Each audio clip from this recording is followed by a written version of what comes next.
বলো ছোট্ট মন্ত্রী, বন্ধুরা, কি বলতে ভিডিওটি চাও? দেখো, লাইক কমেন্ট শেয়ার আজ ও কতদিন হলো ভিডিওটির পরের রাজকুমারী অংশ দেখার জন্য শয্যাশায়ী। চ্যানেলটিকে কত সাবস্ক্রাইব করে বৈদ্য রাখো। চিকিৎসক এলেন আর গেলেন।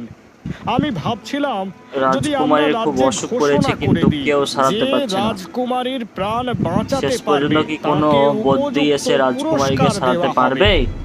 আমি দেখতে আশা থাকো ছেড়ে দিয়েছি ভিডিওটি। মন্ত্রী।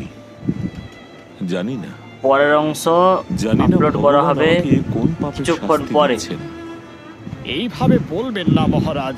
আমার স্থির বিশ্বাস রাজকুমারী একদিন ঠিক সুস্থ হয়ে উঠবেন আর আগের মতো সারা দিন রাত প্রাসাদে হেসে খেলে বেড়াবেন।